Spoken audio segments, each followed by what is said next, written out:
Good evening, my friends. Tonight I am going to clarify one of the most misunderstood distinctions in all of my teachings. Tonight you will learn the difference between living in the end and living from the end, and why understanding this difference is the key that unlocks effortless manifestation. Most people who fail at manifestation fail for one simple reason. They are living neither in the end nor from the end. They are living in the middle, perpetually reaching toward their desire without ever claiming it. Tonight that changes. Tonight you will learn how to occupy the end completely. You will learn how to be the person who has their desire, not the person trying to get their desire. Let me start by explaining what these terms actually mean, because most people confuse them. Living in the end is internal. It is your state of consciousness. It is who you are being on the inside, in your mind, in your imagination, in the quiet place where only you and God exist. Living from the end is external. It is how that internal state expresses itself through your thoughts, words, actions, and decisions throughout your day. Think of it this way. Living in the end is the seed planted in consciousness. Living from the end is the tree that grows from that seed. You cannot have one without the other. If you live in the end but never live from the end, your assumption remains disconnected from your daily life. If you try to live from the end without first living in the end, you are merely pretending, acting a role without the consciousness to support it. Both are necessary. Both are essential. And tonight, I will teach you how to master both. Before we go further, we must be absolutely clear about what the end means, because most people misunderstand this completely. The end is not the physical manifestation appearing, or getting the thing you desire, or the moment it shows up in your bank account, or the day they call you back, or when your circumstances change. These are all effects. These are manifestations. These are shadows. The end is the state of consciousness of already having your desire, the inner knowing that it is yours, the assumption that it is done, the identity of being the person who possesses it. The end is a state, not an event. When I say live in the end, I am not telling you to imagine the future moment when your desire arrives. I am telling you to occupy the state of consciousness of already possessing it right now. This is why so many people struggle. They visualize getting their desire, the moment of receiving it, the excitement of achieving it, the process of obtaining it. But this is not the end. This is the bridge. This is the journey. The end is after you have had it for so long that it is normal, natural, and completely taken for granted. Let me give you an example. Suppose you desire wealth. Most people imagine checking their bank account and seeing money, receiving a promotion, getting a windfall. The moment they become rich. This is not the end. This is still in the middle. This is the process of becoming wealthy. The true end is 6 months after you became wealthy. You no longer think about money. You no longer check your account obsessively. You no longer feel excited about wealth. Why? Because you are wealthy. It is done. It is normal. It is who you are. Can you feel the difference? One is the journey to wealth. The other is the state of wealth. Always go to the state, never to the journey. Now let me teach you how to live in the end. How to occupy this state of consciousness completely. Living in the end means that in your consciousness, in your inner world, in the quiet place where only God sees, you have already received your desire. It is done. It is yours. It is fact. This is not hope. This is not belief. This is not positive thinking. This is assumption. It is accepting something as true now, regardless of current circumstances. When you truly live in the end, several things happen. First, your inner conversations change. Listen carefully to how you talk to yourself about your desire. Do you say, I hope this works out? When will this happen? I'm trying to manifest this. Maybe if I do enough techniques.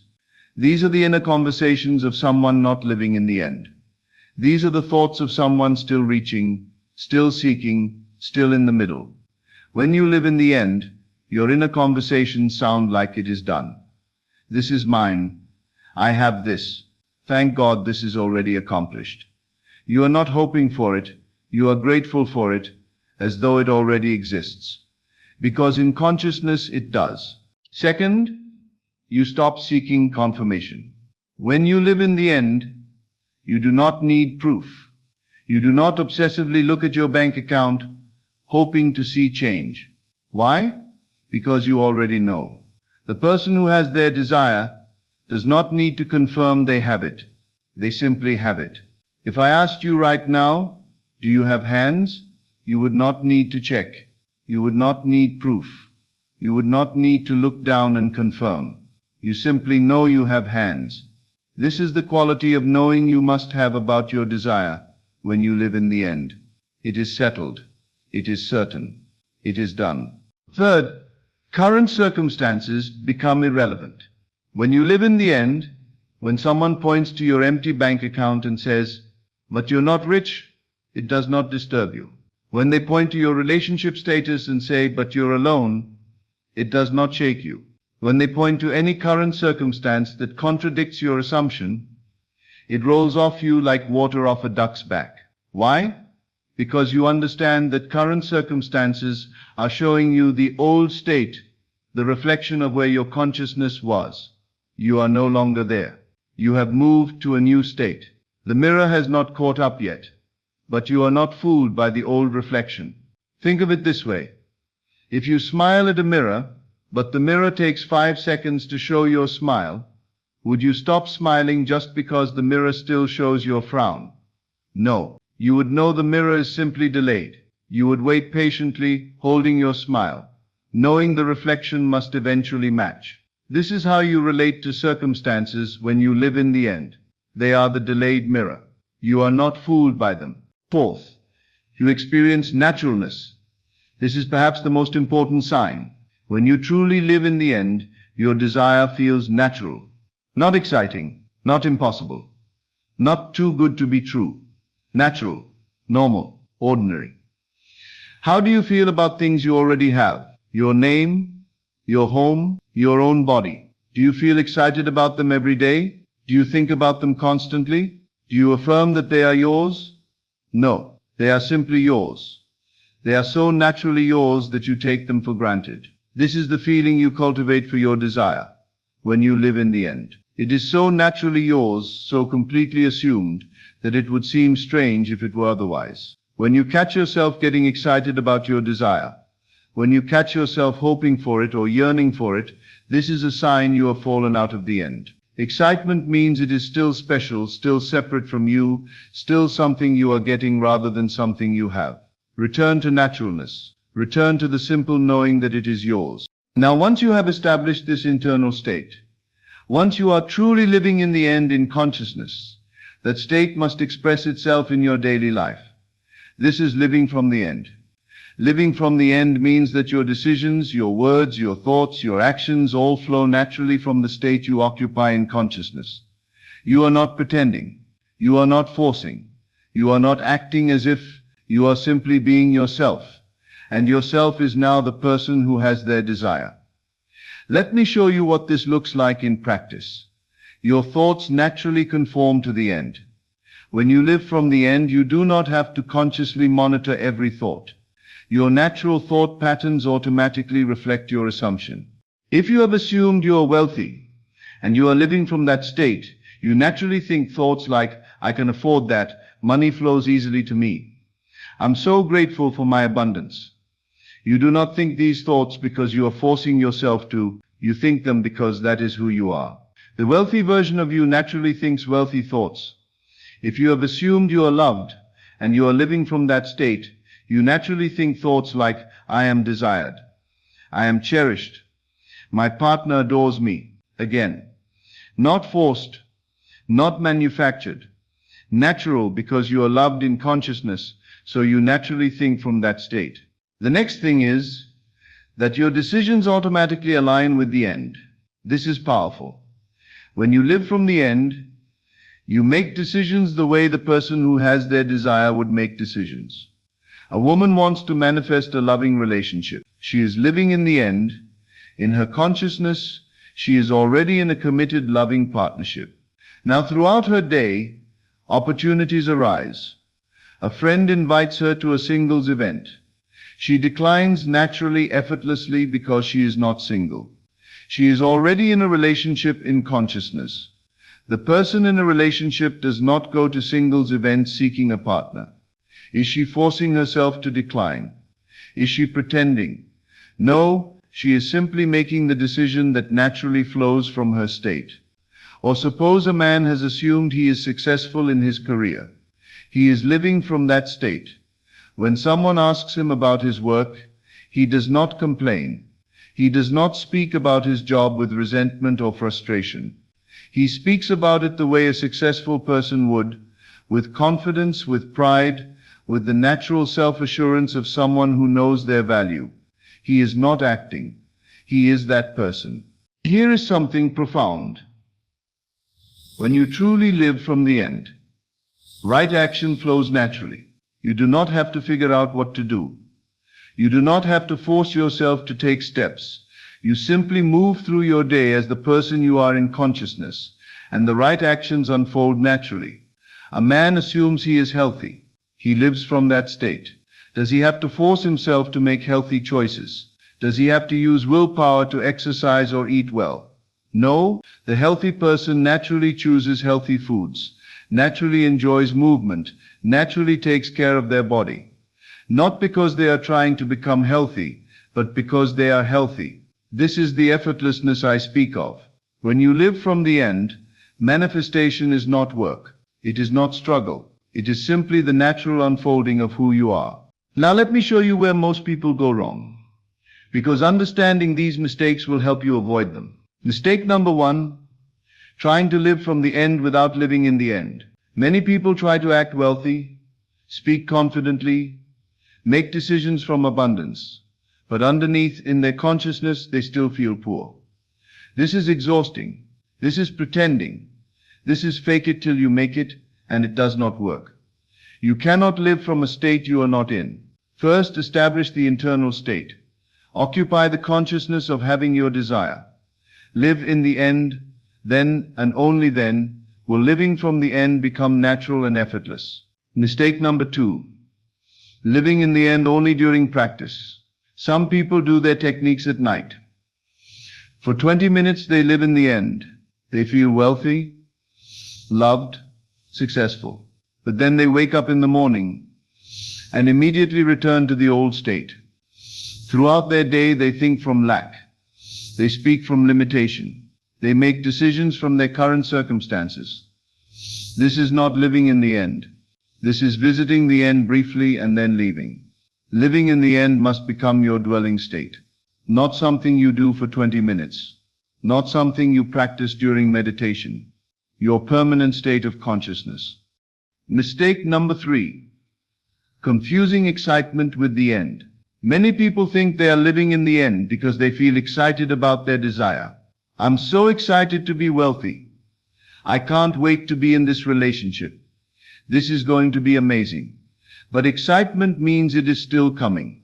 It is still in the future. It is still something you are moving toward rather than something you possess. The person who has their desire is not excited about it. They are satisfied with it. It is normal to them. When you catch yourself getting excited, you have fallen out of the end. Return to naturalness. Return to the calm knowing that it is already yours. Mistake number 4, checking the 3D for proof. This is perhaps the most common mistake. People live in the end in consciousness for a while, but then they check their physical reality to see if it is working. Let me check my bank account. Has the money shown up yet? No? Maybe I'm not doing it right. Every time you check for proof, you are affirming that you do not have your desire. You only check for things you do not have. You do not check whether you have hands. You know you have them. When you live in the end, you know you have your desire in consciousness. The physical manifestation is simply the shadow catching up. You do not need to check for shadows to confirm what you already know in the light.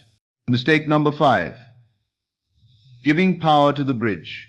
Sometimes people assume their desire correctly, but then they see circumstances that contradict it. Maybe they assume they are wealthy, but then they receive a bill. Maybe they assume they are in a relationship, but then they see their crush with someone else. If they react to these circumstances with fear, doubt, or despair, they have given power to the bridge. They have allowed the middle, the journey between assumption and manifestation, to shake them out of the end. Remember, the bridge of incidents builds itself. Sometimes the bridge looks chaotic. Sometimes it looks like things are going wrong. But if you remain faithful to your assumption, if you stay in the end and continue living from the end, the bridge will deliver you to your manifestation. Do not judge the bridge. Do not analyze the bridge. Simply remain in the end. Now let me give you the practical process, the exact steps to enter the state of living in the end, and then live from that state all day long. Step 1. Identify the true end. What is the end of your desire? Not the journey, not the process, the end. Ask yourself, if I had this desire, who would I be? What state of consciousness would I occupy? Not what would I have, but who would I be? For wealth, not I would have money, but I would be a wealthy person. For love, not I would have a partner, but I would be loved, desired, cherished. For health, not I would have a healthy body, but I would be healthy, vital, whole. The end is always a state of being, never a state of having. Step 2. Assume the state now. Do not wait. Do not prepare. Do not build up to it. Now, in this moment, assume you are that person. Not I will become wealthy. Not I am becoming wealthy. But I am wealthy. Not in the future. Now, in consciousness, in imagination, in the only place that matters, your inner world. Simply accept it. Claim it. Occupy it. You are now the person who has their desire. It is done. Step 3. Feel the naturalness of it. Once you have assumed the state, sink into the feeling of it. Not excitement, not euphoria, but the natural, calm, simple feeling of having. How would you feel if you had possessed this for months? It would be normal, natural, taken for granted. Find that feeling. That is the feeling of living in the end. Step 4. Make your first decision from the end. Now that you are in the state in consciousness, make one decision from that state. Ask yourself, what would the wealthy version of me choose right now? What would the loved version of me think right now? What would the healthy version of me do right now? Then choose that, think that, do that. Not because you are pretending, but because you are that person in consciousness, and you are simply being yourself. Step 5. Monitor your thoughts throughout the day. As you go through your day, observe your thoughts. Are you thinking from the end or toward the end? Toward the end, I hope this works. When will it come? I need to manifest this. From the end. It is done, this is mine. I am so grateful for this. Every time you catch yourself thinking toward the end, stop, reset. Return to thinking from the end. This becomes easier with practice. Eventually, thinking from the end becomes your default. Step 6. Ignore contrary evidence. When you see circumstances that contradict your assumption, and you will see them, because the mirror always lags, do not react to them, do not let them shake you. Simply recognize this is the old reflection. This is the shadow of where I was. I am no longer there. I am in a new state, and the shadow will catch up. Then return to your assumption. Return to living in the end. Step 7. Fall asleep in the end every night. This is crucial. The state you fall asleep in impresses the subconscious most deeply. Every night before you drift off to sleep, return to the state of the wish fulfilled. Feel yourself to be the person who has their desire. Let that be the last conscious thought before sleep takes you. Your subconscious works all night from that assumption, building the bridge, arranging circumstances, creating your new reality. Step 8. Wake up in the end every morning. The moment you wake, before you get out of bed, before you check the news, before you think about your day, return to the state. Assume your desire is fulfilled. Feel it, know it, be it. This sets the tone for your entire day. You begin in the end, and you live from that end throughout the day. Let me tell you about a man who truly understood this principle. He desired to own a home, a specific home in a specific location. But his finances were not where they needed to be. His circumstances said it was impossible. Most people in this situation would have visualized getting the home. They would have imagined the day they signed the papers, the excitement of moving in, the joy of ownership. But this man understood. He did not visualize getting the home. He assumed he already owned it. Every night he fell asleep imagining himself in the home, not moving into it, not buying it, but living in it as though he had owned it for 6 months. He imagined sitting in his favorite chair, looking out his favorite window, feeling the deep satisfaction of being home. This was living in the end. And during his days he lived from that state. When friends asked where he lived, he described the neighborhood, not with longing, but with the familiarity of someone who lived there. When he made decisions about furniture or decor, he thought about what would fit in his home, not someday but now. Was he lying? Was he pretending? No. In consciousness, in the only reality that matters, he did live there. He occupied that state completely. And here is what happened. Within 3 months, a series of seemingly unrelated events unfolded. An unexpected financial opportunity arose. The home he desired came on the market at the exact moment he had the means to purchase it. Circumstances that had seemed impossible suddenly became inevitable. The bridge built itself perfectly, naturally, effortlessly, because he remained faithful to his assumption. He lived in the end, and he lived from the end, and the physical world had no choice but to conform. Let me share with you the ultimate secret of living in and from the end. When you truly occupy this state, when you genuinely live in the end in consciousness and naturally live from the end in your daily life, something remarkable happens. You stop caring when it manifests. Not because you have given up, not because you do not want it, but because you already have it in the only place that matters, consciousness. And when you have it in consciousness, when you are living as the person who possesses it, when every thought and word and decision flows naturally from that state, you are content, you are satisfied, you are complete. The physical manifestation becomes a bonus, a pleasant confirmation, a shadow finally catching up to the substance. But you no longer need it to feel fulfilled, because you are already fulfilled in consciousness. This is the paradox. The moment you stop needing the manifestation is the moment it rushes toward you. Why? Because you have finally, completely, totally occupied the state. You are living in the end. You are living from the end. There is no gap, no lack, no reaching. You are the person who has their desire, and the universe must reflect that. Tonight before you sleep, you are going to live in the end. Choose your desire. Identify the true end, not the journey, but the state of consciousness of already having it. Now assume that state, not tomorrow, not when you feel ready. Now you are that person. It is done. You have your desire. Feel the naturalness of it, the calm knowing, the simple acceptance. This is living in the end. Tomorrow when you wake, return immediately to that state, and throughout your day live from it. Think from it. Speak from it. Choose from it. When you catch yourself falling out of the state, and you will especially at first simply reset. No judgment, no frustration, just return to the end. Do this consistently. Morning and evening establish yourself in the end. Throughout the day live from the end. And watch as your consciousness, which is the only reality, impresses itself upon the physical world. Watch as circumstances shift. Watch as the bridge builds itself. Watch as the shadow finally catches up to the light.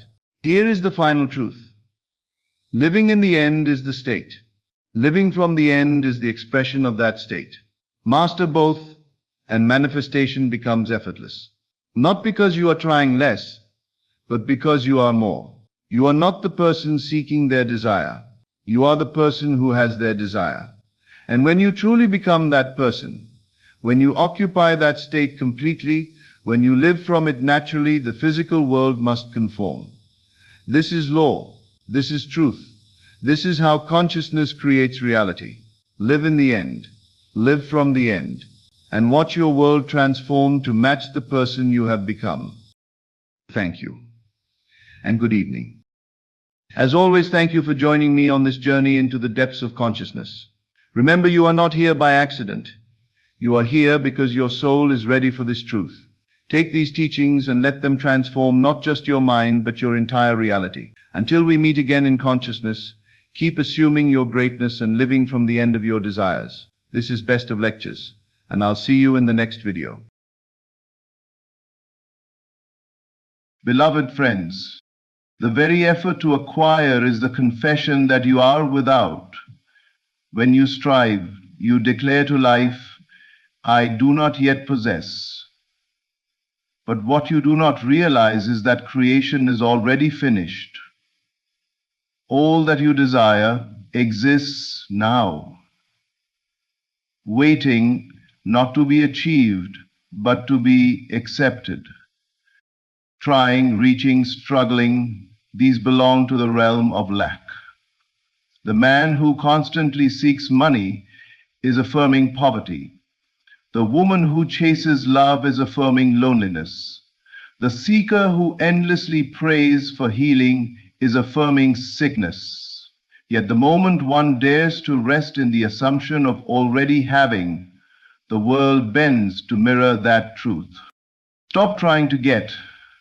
Instead, imagine yourself already in possession of your desire. Feel it real. Rest in the state of accomplishment. See yourself as you wish to be, and persist in that unseen reality until it hardens into fact. You will discover that your desire is not something far off in the distance. It is not waiting for tomorrow, nor locked in the future. It is here, now, in the invisible realm of imagination, awaiting only your acceptance. When you cease trying, when you give up the desperate pursuit, you will find that what you sought so earnestly is suddenly yours, not by struggle, but by surrender. On Suranarai, Ira Unhei, Unia Street, Devote, Konohim. So tonight, stop striving, stop chasing, enter into the feeling of the wish fulfilled, live as though it is already yours. For the moment you stop trying to get it, you will discover you already have it. Desire is never something that lies outside of you, waiting to be captured by struggle or earned by endless pursuit.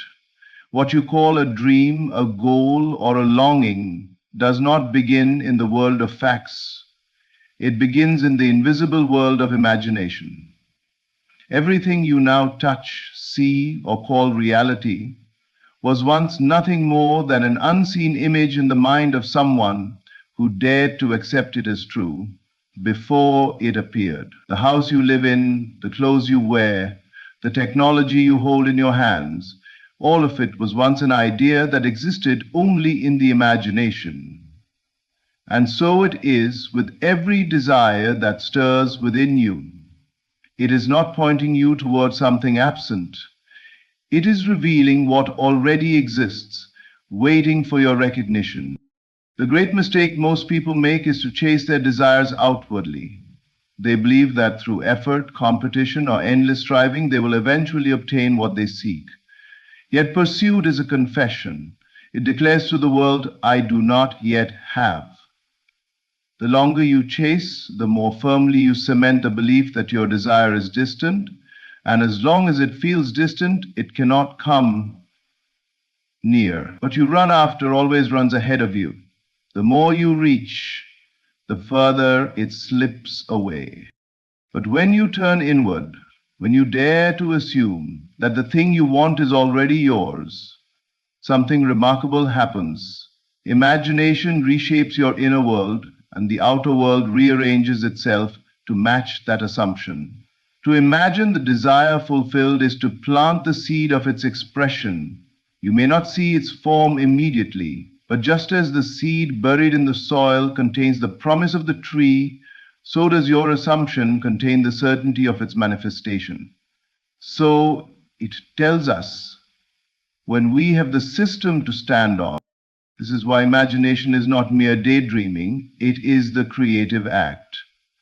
To envision yourself already successful, already loved, already healed, is to step into the reality that is waiting to express itself. Life is compelled to mirror the state you occupy. If you live in the state of lack, circumstances will affirm lack. If you live in the state of fulfillment, it cannot be otherwise, for the outer is but a reflection of the inner. The key then is not to ask how your desire will come, nor to struggle endlessly in pursuit of it. The key is to accept it now in imagination, to dwell in the feeling that it is already so. This acceptance is not passivity. It is creative rest. It is the quiet knowing that what you have assumed must, by the law of consciousness, become your reality. From that inner rest, inspired action flows naturally, without effort, without strain, as though the world itself conspires to deliver what you already possess within. So the next time you feel the stirring of desire, do not rush outward in search of it. Close your eyes. Enter into the scene that would be true if it were already fulfilled. Feel its reality. Rest there.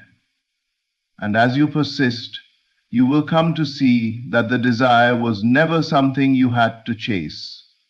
It was always yours, waiting only to be claimed. In imagination first, before it could appear in the world of facts. Chasing after something you desire may feel natural, but it secretly reinforces the very state you are trying to escape. The act of running toward a goal is a subtle declaration that you are without it. When you chase money, you are admitting to yourself that poverty is your present reality. When you chase love, you are affirming loneliness. When you chase recognition, you are silently confessing that you feel invisible. Every effort to grasp something out there keeps alive the assumption that it is not yet yours, and life faithfully mirrors that inner confession. Those awful truths need standing up. The more intensely you chase, the stronger the sense of lack becomes. It is like running after your own shadow. You can never catch it, because the very act of pursuit keeps it just beyond your reach. Desire, when approached as something separate from you, becomes an endless race. You may achieve moments of temporary satisfaction, but soon another chase begins, and the cycle of lack continues. The outer world cannot give you what you do not first claim inwardly. If you do not feel rich within, money will slip through your fingers. If you do not feel loved within, relationships will leave you empty. This is why chasing is not the path to fulfillment. Chasing belongs to the realm of effort, of striving, of constantly reaching for what is absent. But true manifestation is born not from pursuit, but from possession. Possession begins in imagination, in the silent acceptance that what you desire is already yours. The one who lives in the assumption of wealth does not chase money. Opportunities naturally gravitate toward them. The one who assumes they are loved does not chase affection. They radiate such fullness that love flows effortlessly into their life. The outer is always compelled to match the inner state. When you chase, you are unknowingly clinging to the thought, I don't have. That thought becomes a seed, and from it grows the fruit of continued absence. But when you stop chasing and begin to dwell in the feeling of already having, you break the cycle. Instead of lack, you affirm abundance. Instead of loneliness, you affirm companionship. Instead of invisibility, you affirm recognition. The shift may be silent and invisible at first, but it is powerful, for the inner state is the root of every outer change. Think of a magnet. It does not run after the iron, it draws it effortlessly by being what it is. In the same way, when you embody the state of fulfillment, what belongs to that state comes to you without strain. There is no chasing, no desperate pursuit, only natural attraction. Life responds not to your struggle, but to your state of being. So release the chase. Cease from effort. Instead of reaching outward, turn inward and claim the reality of your desire. Feel it as present, live as though it is already yours, and let the world reflect that truth back to you.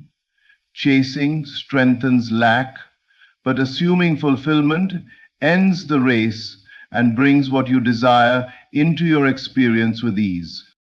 Resting in the feeling of already being or having is the secret that ends struggle. Most people live their lives striving, pushing, and forcing, believing that effort alone can bring them closer to their desires. Yet striving is born out of the belief that something is missing, that fulfillment lies somewhere far ahead. The truth is, the very state of striving confirms that you are not there yet. Rest, however, places you in the reality of already having, and it is this rest that transforms the invisible into the visible. When you rest in the feeling of the wish fulfilled, you enter the state of possession before the evidence appears. You are no longer fighting against the current of life, no longer exhausting yourself in constant effort. You are seated in the awareness that what you desire is already yours, and this awareness has creative power. It is not passivity, but the highest form of action, in inner alignment with the reality you long for. Striving keeps you on the outside, but rest brings you to the inside, and life must conform to the inner state you occupy. Consider the way a seed grows into a tree. The seed does not strive, worry, or force its growth. It simply rests in the soil, in the quiet knowing of what it is. Hidden beneath the surface, it expands silently, until one day it breaks through into visible expression. So it is with you. When you plant yourself in the feeling of already having what you desire, even if no evidence appears at first, the unseen process is already at work. The outer world will rearrange itself to reveal what you have accepted inwardly. Resting in fulfillment requires trust. It requires letting go of timelines, letting go of the urge to control every detail, and surrendering the need to see immediate results. Striving belongs to impatience, but rest belongs to faith. To rest is to say within yourself, "It is already done. I have received it." From that position of inner completion, your actions become natural extensions of the state you live in, not desperate attempts to achieve it. You no longer chase opportunities. Opportunities flow to you. You no longer beg for recognition. Recognition comes uninvited. You no longer fight for love. Love surrounds you because you are resting in it. The feeling of already being or having is the only true cause of manifestation. If you wish for abundance, rest in the feeling of wealth. If you wish for love, rest in the feeling of being cherished. If you wish for success, rest in the feeling of accomplishment. The more deeply you relax into this state, the more effortlessly life reflects it back to you. So stop striving, stop running, close your eyes, and breathe in the reality of your fulfilled desire. Rest there, linger there, return to it again and again until it feels natural. In that rest, you will discover the miracle. What you once chased tirelessly will appear in your life without struggle, for it was always waiting in the state of being you dared to occupy. Imagination is not idle play, nor is it a meaningless escape from reality. It is the very womb of creation, the source from which all things emerge. Before any invention, discovery, or achievement existed in the outer world, it lived first in the imagination of someone who dared to see beyond the evidence of their senses. The chair you sit on, the building you enter, the music you hear, all were once invisible images in the unseen realm of thought. Imagination is the creative act, and the world you experience is nothing more than its reflection. Most people believe the outer world is the cause and imagination is the effect, but the reverse is true. What you entertain within your mind shapes the circumstances of your life. Your outer world is a mirror, faithfully reflecting the inner pictures you hold and the states you dwell in. If you imagine lack, life will present lack. If you imagine abundance, life will reflect abundance. Nothing appears on the screen of your world that did not first exist in the theater of your imagination. To imagine is to choose the seed you plant in the soil of consciousness. Whatever seed you accept and nurture within will in time break forth into expression. You may not see it sprouting immediately, just as a farmer does not see a seed turn into fruit overnight. Yet, the creative act has already been performed the moment you imagined and accepted it as true. From then on, the outer world is compelled to organize itself to match that inner reality. This is why imagination is not to be dismissed as fantasy. Fantasy is idle because it is fleeting and weakly entertained. True imagination is deliberate, vivid, and sustained. When you imagine with feeling, when you step into the scene of your desire and live in it as though it were already fact, you ignite the power that shapes destiny. You shift your state of being, and life must reflect that state back to you, for the outer has no choice but to mirror the inner. Think of a mirror. It does not decide what to reflect. It simply shows what stands before it. The outer world works the same way. It reflects your inner assumptions, beliefs, and imaginings without question. If you dislike the reflection, the solution is not to fight the mirror, but to change the image you project. Change your inner conversation, alter your inner picture, and the mirror of life will display something new. So if you seek transformation, do not labor to rearrange the outer world. That is only shadows and reflections. Go to the root, the imagination. Dare to see yourself as already possessing what you desire. Dare to imagine boldly and persistently. Live inwardly in the reality you long for, and let the outer world rise to meet it. For imagination is the true creative act, and everything you call real is only its reflection. Letting go of effort is not weakness, nor is it passivity. It is the recognition that struggle itself keeps you bound to the very condition you wish to escape. When you are always striving, pushing, and forcing, you are confessing silently that you are not yet what you desire to be. The harder you try, the more you reinforce the gap between yourself and your wish. But the moment you release effort and accept your desired state as your present reality, you step into the power that actually creates change. Effort belongs to doubt. It springs from the hidden belief that what you long for is far away, difficult to obtain, or dependent upon circumstances outside of your control. Acceptance, on the other hand, belongs to faith. It is the quiet confidence that what you have assumed is already true and that the world will inevitably align to reflect it. When you accept your state, you no longer chase it, you embody it. And embodiment is the key to manifestation. Consider the actor who plays a role. He does not struggle to become his character, he accepts it fully. He wears its thoughts, its feelings, its mannerisms as if they were his own. For the time he remains in that state, the audience sees only the character, not the man behind it.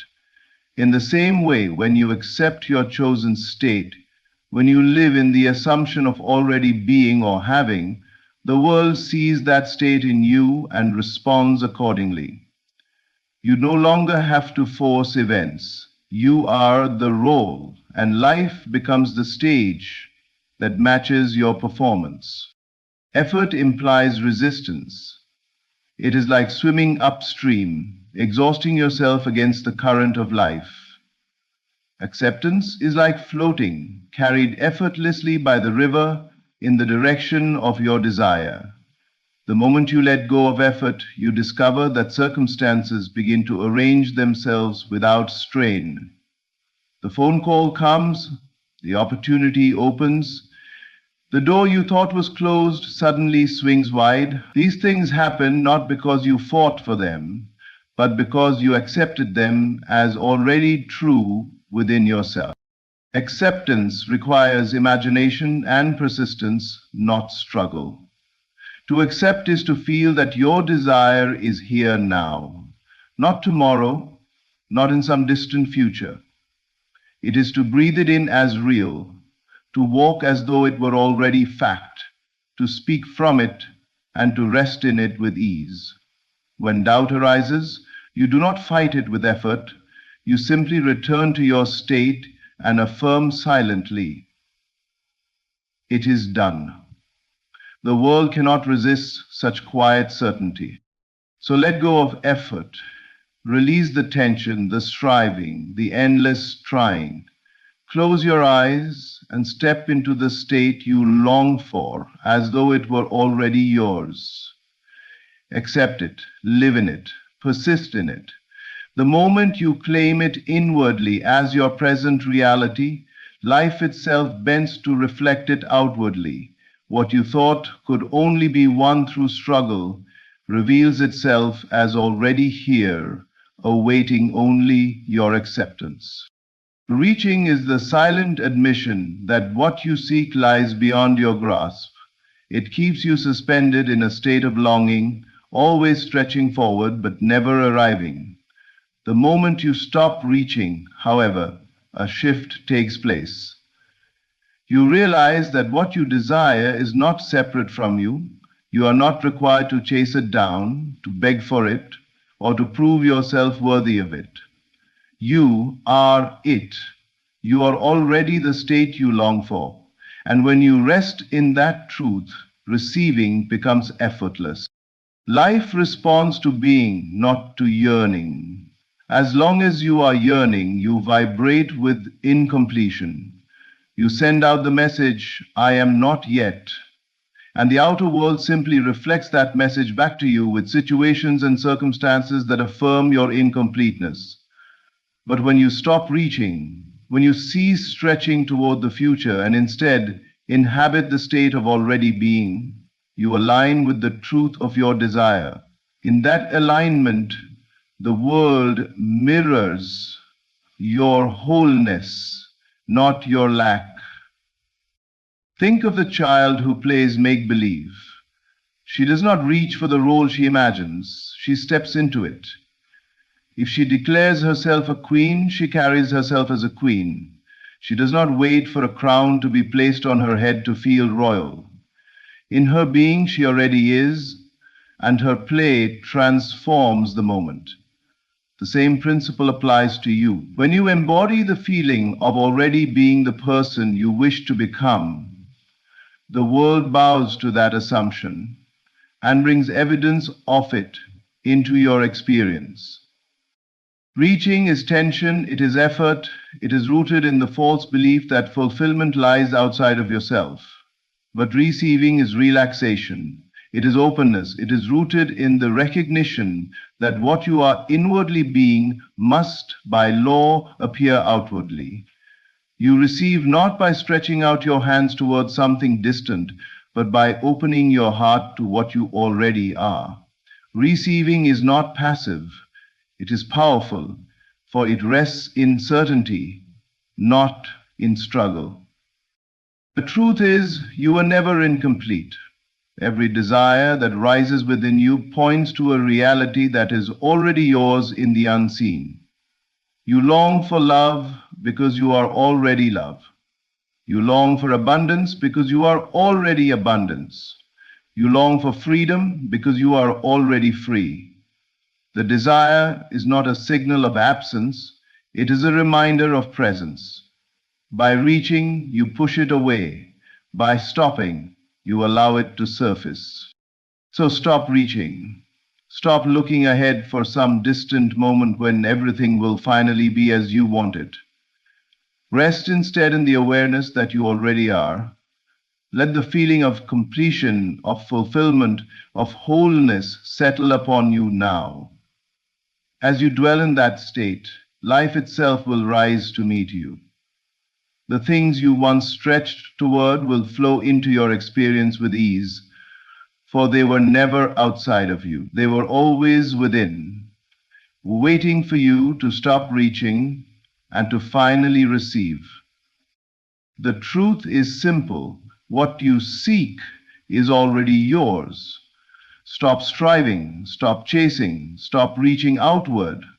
Rest in the inner knowing that imagination is the creative act and that every desire fulfilled exists in you now.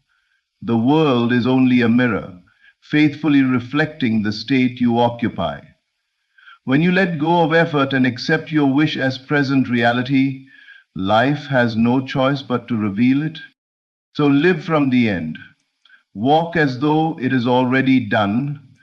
Rest in the feeling of completion, and you will see how effortlessly life bends to your assumption. The moment you stop trying to get it, you will find you already have it. Thank you, my friends, for opening your hearts and minds tonight. May you leave here no longer seekers, but possessors, living boldly in the certainty of already being all that you desire to be. Good evening, my friends. Tonight I am going to teach you one of the most powerful techniques I have ever discovered. A technique so simple that a child could understand it, yet so profound that it can literally collapse time and bring your desires to you almost instantly. Tonight you will learn how to teleport to your future, and then think from that future as though it were your past. You will learn how to remember your desires as already accomplished, to recall your wishes as already fulfilled, to look back on your dreams as events that have already happened. This is not visualization.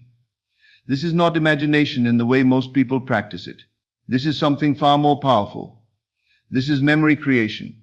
And when you learn to create memories of events that have not yet happened in time, you collapse the gap between desire and manifestation. Are you ready to teleport to your future? Then let us begin. Before I teach you this technique, let me show you what most people do wrong when they try to manifest their desires. Most people think about their desires as future events. They imagine themselves getting what they want someday. They visualize achieving their goals at some point in the future. They dream about the life they will have when their desires finally manifest. When I get the money, I will be happy. When I find love, my life will be complete. When I get the job, everything will change. Do you see the problem? Every time you think about your desire as something that will happen in the future, you are pushing it away from you. You are keeping it perpetually ahead of you. Always tomorrow, never today. The future never comes. Tomorrow never arrives. There is only now, this eternal present moment. And as long as your desire lives in the future, it will never enter the now, where all manifestation takes place. Think about it.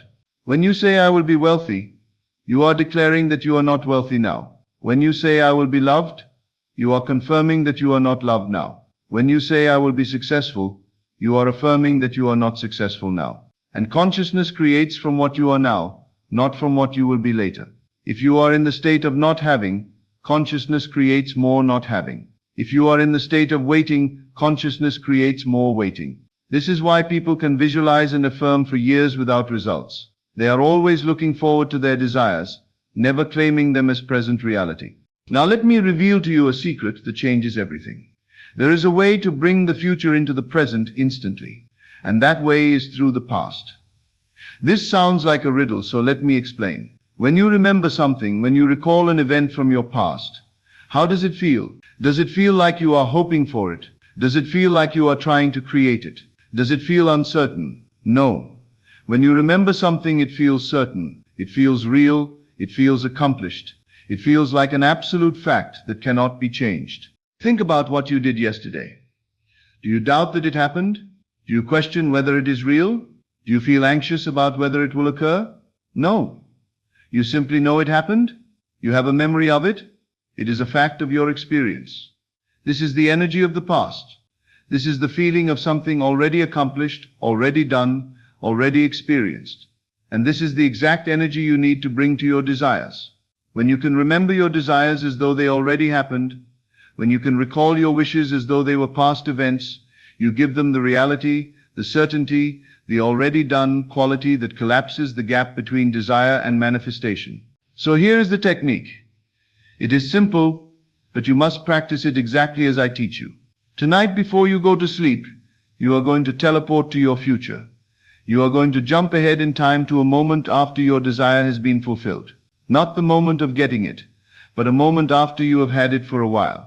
If you desire money, do not imagine receiving money. Instead, teleport to a moment 3 months after you became wealthy. If you desire a relationship, do not imagine meeting someone. Instead, jump ahead to a moment 6 months into the relationship. If you desire success, do not visualize achieving it. Instead, teleport to a moment after you have been living in that success for some time. Why after, not during? Because during still has the energy of becoming. After has the energy of being. You want the energy of already accomplished, already settled, already normal. So you close your eyes and you teleport. You jump ahead in time. You are now in your desired future. You are living in the reality where your wish is fulfilled. This is not something that might happen. This is not a hope or a dream. This is where you are right now in this exercise.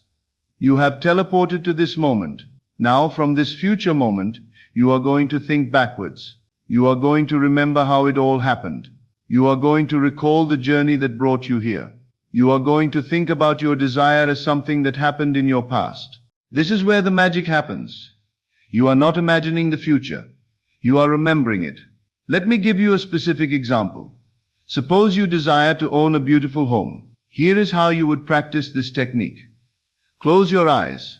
Teleport 6 months into the future. You are now sitting in your beautiful home. You have been living here for months. It is completely normal now. You take it for granted. From this position in the future, you begin to remember. You think back to the day you got the keys. You recall how excited you were. You remember the first night you slept in this home. You think about how you told your friends the good news. You recall the feeling of relief and joy when everything worked out. Do you see what you are doing? You are creating memories. Not future projections, but actual memories, as though these events already occurred in your past. And here is the crucial part. You are not creating these memories from your present moment looking forward. You are creating them from your future moment looking backward. You have teleported to the future, and from that future position you are remembering the past. This is thinking like it happened yesterday. This is remembering your desire as an accomplished fact. Let me explain why this technique works so much better than ordinary visualization or affirmation. When you visualize something in the future, your mind knows it has not happened yet. There is doubt, there is uncertainty, there is the question of, will this really happen? Even if you try to convince yourself, there is always a gap between where you are and where you want to be. But when you remember something, your mind accepts it as fact. Memories feel real. Memories feel certain. Memories feel accomplished. There is no doubt in a memory. By creating memories of your fulfilled desire, By remembering your wish as already accomplished, you give your subconscious mind the signal that it is done. Your subconscious does not know the difference between a memory of something that happened in linear time and a memory you created through imagination. To your subconscious, a memory is a memory, and memories are facts. When you consistently remember your desire as already accomplished, your subconscious accepts this as reality. And when your subconscious accepts something as reality, it begins to reorganize your entire world to match that reality. Opportunities appear. Circumstances shift. People say unexpected things. The bridge of incidents builds itself naturally and effortlessly because your subconscious is working from the assumption that it is already done. Now let me teach you how to enhance this technique with the right feeling. When you remember something that happened yesterday, notice the quality of that feeling. It is not excitement. It is not hope. It is not anticipation. It is a calm, settled, natural feeling of yes, that happened. There is a certainty to it, but not a straining certainty. There is a realness to it, but not an effortful realness. It simply is. It is a fact of your experience, and facts do not require effort to maintain. This is the exact feeling you want when you remember your desire as already accomplished.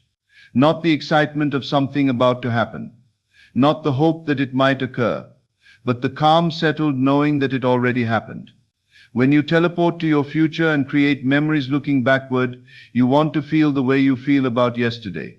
Normal, natural, certain. Done. A woman came to me who wanted to manifest a specific amount of money for a down payment on a house. She had been visualizing receiving the money for months with no results.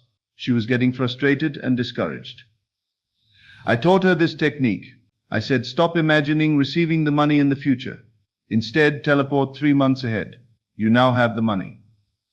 You have made the down payment. You are living in your new home. From that position, remember back to the day the money came. Recall how it happened. Think about it like you think about yesterday. She practiced this every night for 2 weeks. And she noticed something interesting.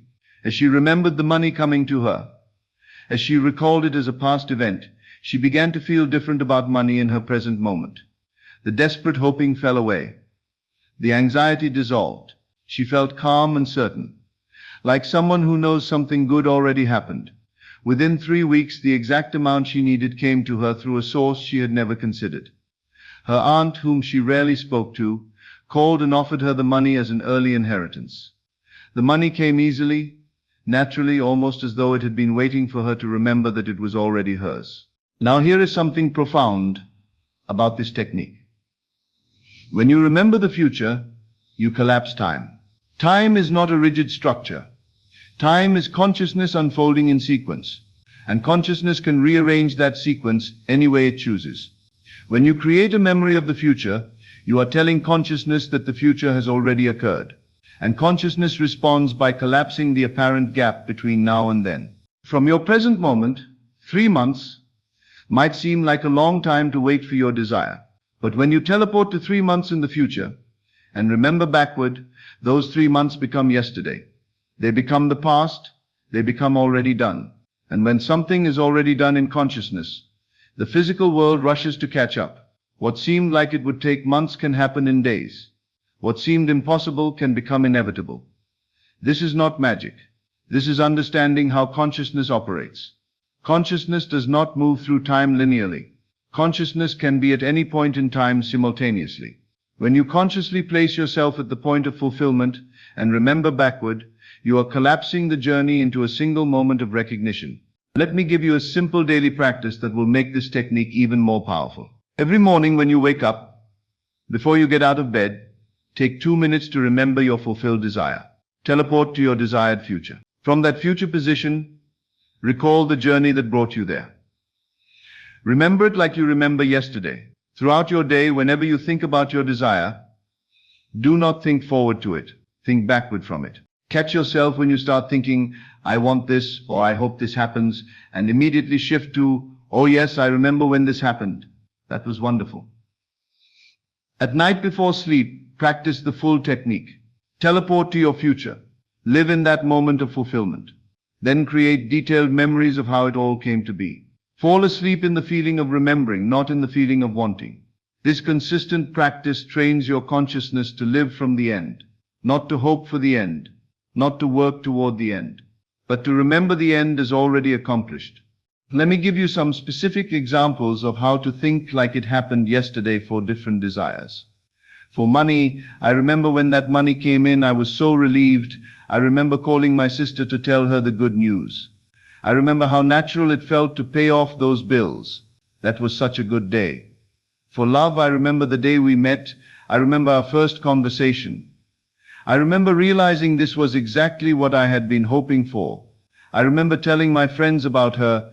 It all feels like it was just yesterday. For success, I remember when I got that promotion. I remember the moment my boss called me into her office. I remember the satisfaction I felt. I remember telling my family about it.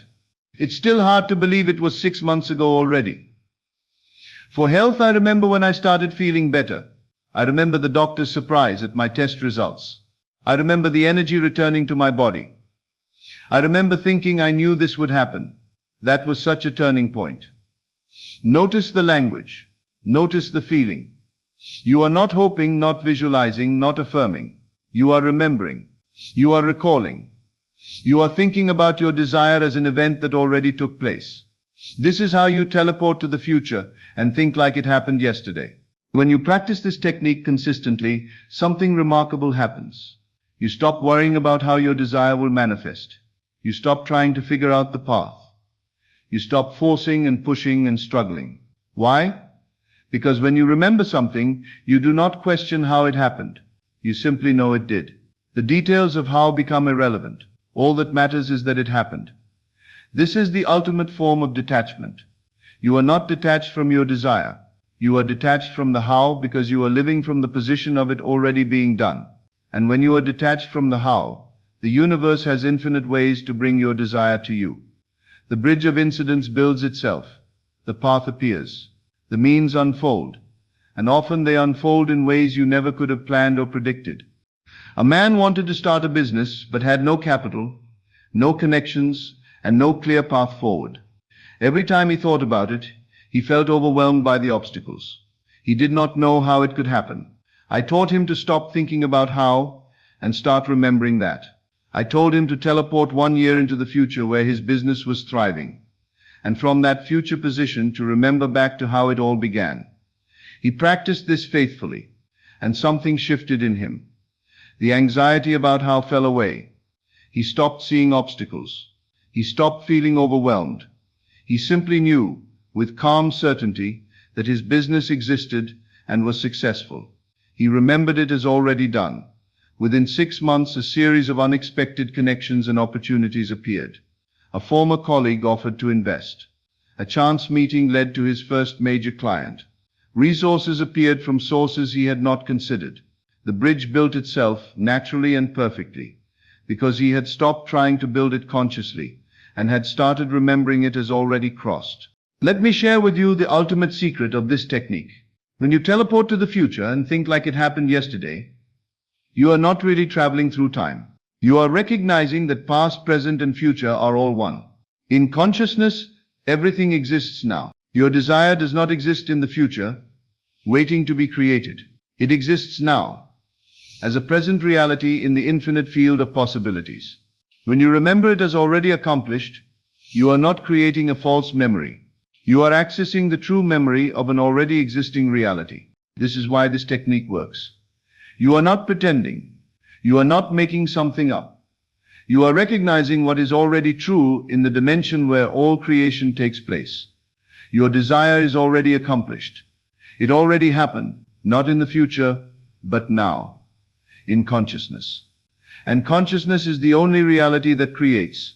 When you remember this truth, when you recall your desire as already done, you align with what is already true, and the physical world must reflect it. Tonight before you sleep, I want you to try this technique. Choose one desire, just one. Close your eyes and teleport to a moment in your future where this desire is already fulfilled. Jump ahead 3 months, 6 months, a year, whatever feels right. Now from that future moment, remember backward, recall how it happened. Remember the day your wish was fulfilled. Remember how you felt. Remember what you did. Remember what you thought. Create the memory as clearly as you would recall yesterday. Fall asleep in that memory. Let the feeling of it already happened be the last thing you experience before sleep. Do this every night. And throughout your day, when you think of your desire, do not think forward to it. Think backward from it. Remember it. Recall it. Think like it happened yesterday. This is the technique. This is how you teleport to the future and collapse time. This is how you bring your desires from tomorrow into today. Teleport to your future. Think like it happened yesterday. And watch as the physical world rushes to catch up with the memory you have created in consciousness. Thank you. And good evening. As always, thank you for joining me on this journey into the depths of consciousness. Remember, you are not here by accident. You are here because your soul is ready for this truth. Take these teachings and let them transform not just your mind, but your entire reality. Until we meet again in consciousness, keep assuming your greatness and living from the end of your desires. This is Best of Lectures, and I'll see you in the next video. My friends, what I am about to share with you tonight will fundamentally alter your understanding of consciousness itself. And more importantly, it will reveal to you the most profound secret that has been hiding in plain sight within the pages of Scripture for nearly 2,000 years. A secret so powerful that once you grasp its true meaning, you will never again wonder whether your desires can become reality. For you will know with absolute certainty that they already are reality in the realm of imagination, waiting only for your recognition and acceptance to manifest in what we call the physical world. Tonight, we are going to explore what the ancients called the mind of Christ, but not as theologians have interpreted it, not as moralists have reduced it to mere ethical behavior, but as the mystics have always known it to be, a state of consciousness so elevated, so aligned with the fundamental creative principle of existence, that it serves as a literal portal between the world of imagination, where all things exist in their perfect state, and this world of shadows and reflections, where we experience the outpicturing of our inner convictions. But before we dive into the depths of this mystery, let me tell you something that will shake you to your very core. Every single person who has ever walked this earth and accomplished anything truly extraordinary, every individual who has ever transcended their circumstances and created miracles in their life, has discovered and applied these very principles, whether they called them by the name of Christ consciousness, or universal mind, or the creative power of assumption. For there is only one power, one presence, one law operating in all creation, and that is consciousness itself. Your consciousness, individualized and personalized as your own wonderful human imagination. Now, what I am about to share with you may surprise those who have been taught to think of Christianity as separate from or opposed to other spiritual traditions. The truth is that every great mystical system that has ever existed on this earth has taught the same fundamental principle, that consciousness is the creative power of the universe, that man is made in the image and likeness of this creative principle, and that through the proper use of imagination and assumption, any individual can transform their life and circumstances in ways that would appear miraculous to those who do not understand the law. The ancient Egyptians spoke of the neter, the divine principle within man that could reshape reality through focused intention and visualization, and their mystery schools taught initiates how to identify with this divine essence rather than with their physical form or circumstances, how to live from the consciousness of the God within rather than from the consciousness of the mortal without. The Hindu tradition teaches that Atman, the individual soul, and Brahman, the universal consciousness, are one and the same, and that the recognition of this unity dissolves all sense of separation and limitation, revealing the individual as nothing less than the creative power of the universe, temporarily forgetting its true nature, but always capable of remembering and reclaiming its divine inheritance. The Buddhist understanding of the void or emptiness points to the same truth, that what we call solid reality is actually the projection of consciousness, that all phenomena arise from and return to the fundamental creative principle that the Buddhists call Buddha nature, which is not different from what Christians call the Christ within, or what mystics of all traditions recognize as the divine spark of creative imagination that dwells at the heart of every human being. But here is what makes the Christian revelation so uniquely powerful and practical. Jesus did not merely teach these principles philosophically or metaphysically. He demonstrated them physically and historically. He showed us exactly what happens when a human being fully realizes and embodies their divine nature. When someone completely identifies with the creative principle rather than with appearances. When consciousness operates without the interference of doubt, fear, or limitation. Now you might ask yourself, how can this be? How can consciousness alone be responsible for the world I see around me? And this is where modern science begins to catch up with ancient wisdom. For quantum physics has revealed to us that matter, at its most fundamental level, is not solid substance, but rather organized energy, patterns of possibility that collapse into specific realities only when observed by consciousness itself. The double-slit experiment, conducted countless times in laboratories around the world, demonstrates beyond any shadow of doubt that the very act of conscious observation determines whether energy manifests as particles or waves, whether potentiality becomes actuality, whether the quantum field of infinite possibilities crystallizes into specific, measurable phenomena. And this is not theory or speculation. This is repeatable, verifiable scientific fact. Dr. John Wheeler, one of the most respected physicists of the 20th century, stated that consciousness is the fundamental reality, and what we call matter is merely consciousness acting upon itself, echoing almost exactly what Jesus taught when he declared that the kingdom of heaven is within you, that the creative power of God operates through your own consciousness, that what you bind on earth through your assumptions and beliefs is bound in heaven, and what you loose on earth through your change in consciousness is loosed in heaven. The field of epigenetics has shown us that our beliefs and mental states directly influence which genes are expressed in our physical bodies, that consciousness literally rewrites the biological programs that determine our health, our longevity, our physical capabilities and limitations, proving scientifically what mystics have always known, that consciousness is senior to matter, that mind shapes body, that our inner state determines our outer experience in ways that are measurable, predictable, and completely within our conscious control. What Jesus understood, what every mystic who has ever walked this earth has discovered, is that consciousness does not emerge from matter. Rather, matter emerges from consciousness, and the quality of consciousness, the specific state or feeling tone of awareness that we habitually maintain, determines the nature of the world that unfolds around us. But now let me tell you something that will change everything for you.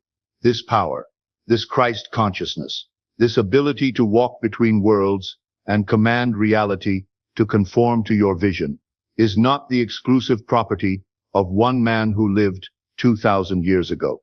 It is your birthright, your natural inheritance as a being made in the image and likeness of the creative principle itself. The portal that Jesus opened and walked through is the same portal that stands open before you this very moment, and that portal is your own wonderful human imagination, elevated to the level of absolute conviction, charged with the feeling of reality, infused with the certainty that what you imagine is more real than what your senses report to you about your current circumstances. For you see, when Paul declared, "We have the mind of Christ," he was speaking in the present tense, not about some future attainment or reward for good behavior, but about the immediate availability of this transformative consciousness to anyone who will dare to assume the feeling of their wish fulfilled and persist in that assumption until it hardens into fact in their outer experience. Imagination is not fantasy. Imagination is not daydreaming. Imagination is not escape from reality. Imagination is the very mechanism through which reality is created, the divine faculty through which consciousness projects itself into form and experience, the bridge between the invisible world of pure potentiality and the visible world of manifested actuality. When you imagine yourself already in possession of what you desire, when you feel the reality of your wish fulfilled, when you assume the state of consciousness that corresponds to your dream already realized. You are not pretending or make-believing, you are actually occupying that state in the only realm where it can be occupied before it manifests physically. You are claiming your desire in the world of causes, so that it must inevitably appear in the world of effects. This is why Jesus taught his disciples to pray, believing that they had already received what they asked for, why he instructed them to thank God before the miracle occurred rather than after, why he consistently demonstrated the principle of living from the end rather than living from the beginning, because he understood that consciousness creates by assumption, that what you assume to be true about yourself and your world must become true in your experience, because consciousness has no choice but to express itself, to outpicture itself, to create conditions and circumstances that match its inner conviction and expectation. And here is something that will revolutionize your understanding of what faith really means. Faith is not believing despite the evidence. Faith is not hoping that God will eventually answer your prayers if you ask sincerely enough or wait patiently enough. Faith is the actual feeling of your wish fulfilled. It is consciousness occupying the state that corresponds to your desire already realized, already accomplished, already yours in the world of imagination, where all things exist in their perfect and completed form. When the woman with the issue of blood touched the hem of Jesus' garment and was instantly healed, Jesus perceived that power had gone out from him because he was operating from a consciousness so thoroughly identified with wholeness, with perfection, with the unlimited creative power of God, that anyone who came into resonance with that frequency, anyone who matched that vibration of absolute conviction, immediately experienced the manifestation of their own healing assumption. This is not mysterious. This is not supernatural in the sense of being beyond natural law. This is the most natural thing in the world when you understand that consciousness is the substance of all that exists, and that like attracts like, that consciousness resonates with consciousness, that the feeling you maintain about yourself and your world creates an attractive field that draws to you the circumstances and experiences that match your inner state. But here is where most people fail to understand the true nature of faith. They think faith requires the absence of doubt. They believe they must maintain perfect mental control and never allow a negative thought to enter their minds. They exhaust themselves trying to force positive thinking and then wonder why their demonstrations are inconsistent or why their desired manifestations seem to take so long to appear. The truth is that faith is not the absence of doubt, but the persistence of assumption. Despite the presence of doubt, faith is not perfect mental control, but the consistent return to your desired state. Whenever you become aware that you have wandered from it, faith is not forcing positive thoughts, but gently and persistently occupying the feeling of your wish fulfilled, until that feeling becomes more familiar, more natural, more real to you than your current circumstances. Jesus himself experienced doubt and fear. In the Garden of Gethsemane, he prayed, "Father, if it be possible, let this cup pass from me," acknowledging the natural human response to difficult circumstances. But then he immediately returned to his fundamental assumption of divine will and purpose, declaring, "Nevertheless, not my will but thine be done," demonstrating that faith is not the absence of human emotions, but the consistent choice to identify with divine rather than human consciousness. To live from the level of spirit, rather than from the level of flesh. To maintain your assumption of good, despite temporary fluctuations in feeling or confidence. Now I want you to understand something profound about the nature of transformation. You cannot change your world by fighting against what you do not want. You cannot create a new reality by struggling against your current circumstances. For struggle itself is a state of consciousness that perpetuates the very conditions you are trying to escape. The art that Jesus mastered, the consciousness that he embodied and demonstrated, was the art of turning away from the evidence of the senses and turning toward the reality of imagination, the art of living from the end rather than living from the beginning, the art of assuming the feeling of your wish fulfilled and maintaining that assumption regardless of what your current circumstances might suggest about the likelihood or possibility of your desire coming to pass. When Jesus raised Lazarus from the dead, He did not plead with God to perform a miracle. He did not hope that perhaps this time his prayer might be answered. No, he thanked God before the resurrection occurred, because he was operating from a level of consciousness that knows only completion, only fulfillment, only the eternal, now where all things exist in their perfect state, waiting only for recognition and acceptance. Consider the profound wisdom in Jesus' words when he declared, "It is finished."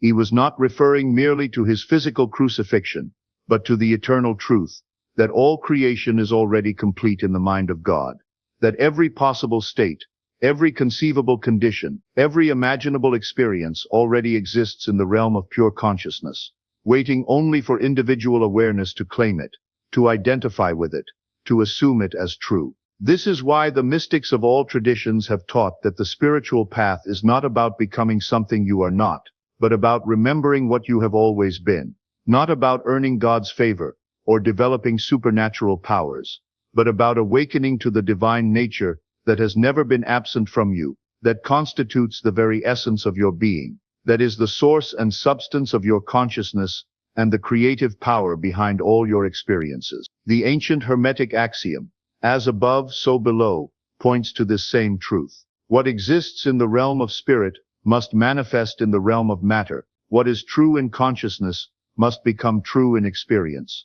What is assumed in imagination must appear in manifestation, because there is only one power, one presence, one law, operating at every level of existence, and that is consciousness itself, your consciousness, forever creating your world according to the pattern of your dominant mental states and habitual inner conversations. And this brings us to the most practical and immediately applicable aspect of everything I am sharing with you tonight. You do not need to earn your good.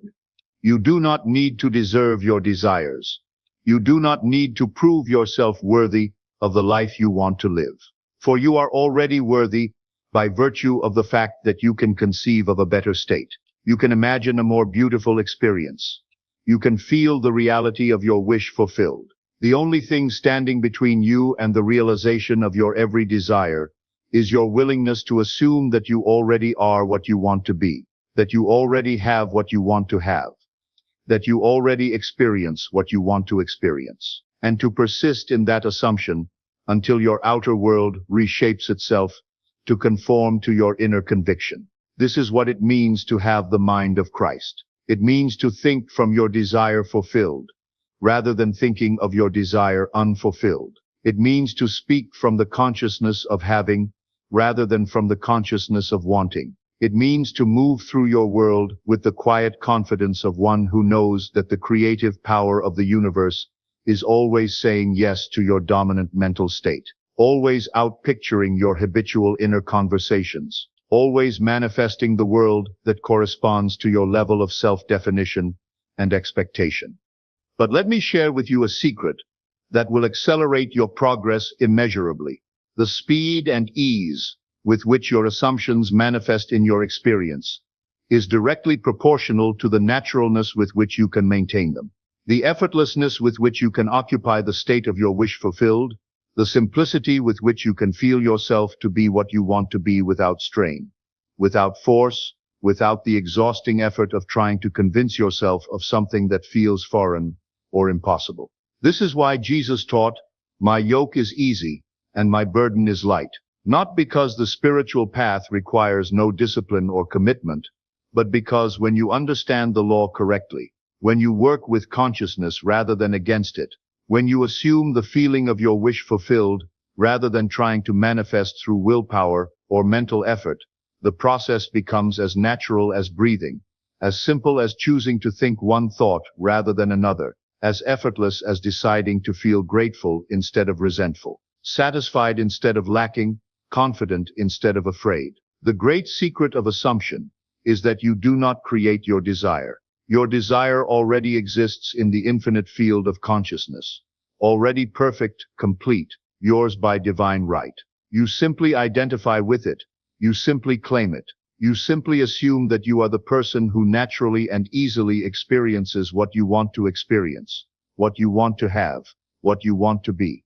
Now, many people ask me, "Neville, If consciousness is the only reality, if assumption creates facts, if imagination is God in action, then why don't my desires manifest instantly? Why is there often a time lag between my assumption and its manifestation? Why do some things appear quickly while others seem to take much longer? And the answer to this question reveals one of the most profound aspects of how consciousness operates in what we call the three-dimensional world of time and space. Time is not an absolute reality, but a dimension of consciousness itself, a framework through which infinite possibility expresses itself in sequential, ordered manifestation, allowing for the development, growth, and perfection of individual awareness. The interval between assumption and manifestation serves several divine purposes. First, it allows consciousness to test its own conviction, to prove to itself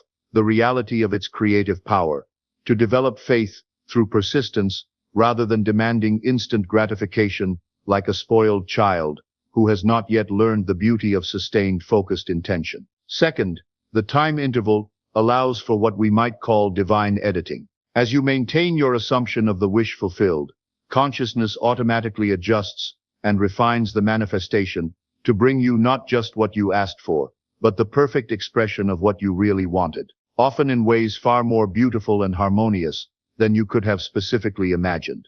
Third, the gestation period between conception and birth in consciousness parallels the gestation period in nature. Just as a seed does not instantly become a tree, just as a child does not instantly become an adult, the assumption of consciousness must be allowed to ripen, to mature, to develop all the necessary supportive conditions and circumstances that will allow your desire to manifest in the most perfect and sustainable way possible. Jesus understood this principle perfectly, which is why he taught, "In your patience possess ye your souls." Not patience as passive waiting or resignation to circumstances, but patience as the active maintenance of your assumption despite appearances, as the persistent return to the feeling of your wish fulfilled, regardless of how long the outer world takes to conform to your inner conviction. But here is something that will transform your relationship with time and manifestation forever. Instead of measuring your progress by external changes, instead of judging the effectiveness of your practice by how quickly things appear in your physical world, begin to measure your progress by the ease and naturalness with which you can maintain your desired state, by the consistency with which you can return to the feeling of your wish fulfilled, by the growing conviction that what you have assumed in consciousness must inevitably become fact in experience. For the truth is that every assumption you make, every state you occupy, every feeling you maintain is instantly creating its corresponding reality in the invisible realm of causes. And the physical manifestation is simply the automatic, inevitable outpicturing of what has already been established in consciousness. The delay is not in consciousness, but in matter, not in spirit, but in flesh, not in cause, but in effect. But now you may wonder, how do I actually apply this? How do I move from understanding these principles intellectually to experiencing their reality in my daily life?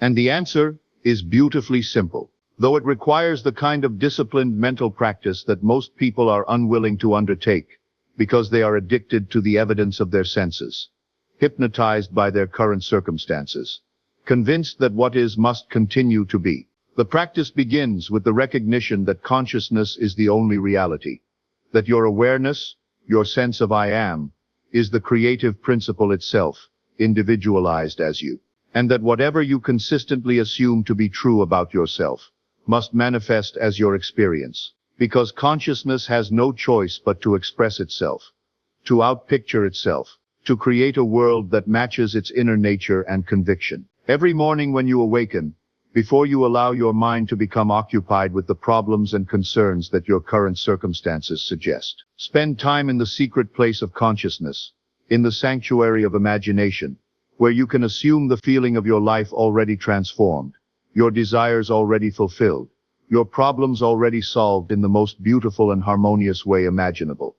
But let me give you a specific technique that will make this practice incredibly powerful and effective. Instead of trying to visualize complex scenarios or detailed scenes, which can sometimes feel forced or artificial, simply ask yourself this question: How would I feel if my desire were already realized? What would be the natural, inevitable feeling tone of my consciousness if I were already the person I want to be?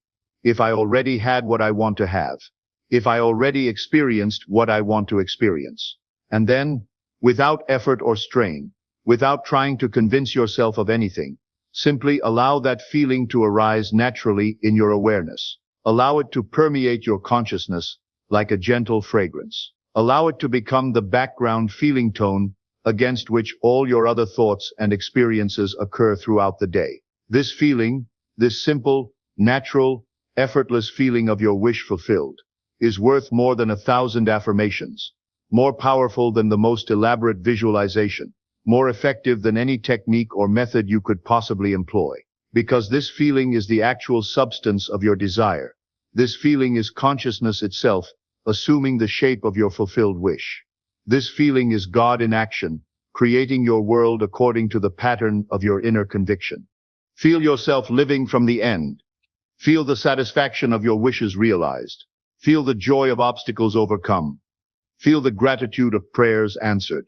And do this not as a technique or method designed to manipulate reality from the outside, but as a recognition of what is already true in the world of imagination, as an acceptance of what is already yours by divine right, as an acknowledgement of what must inevitably manifest, because consciousness always expresses itself as experience. When doubts arise, when circumstances seem to contradict your assumptions, when well-meaning friends and family members try to convince you to be realistic about your limitations and the impossibility of your dreams, remember that Jesus was surrounded by doubters who laughed at him when he declared that the young girl was not dead, but only sleeping.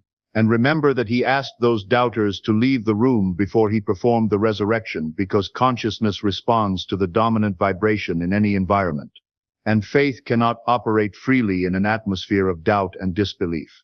This is why it becomes so important to choose your mental environment with the same care that you would choose your physical environment, to select your inner conversations with the same discrimination that you would use in choosing your closest friends, to guard your consciousness with the same vigilance that you would guard your most precious possessions.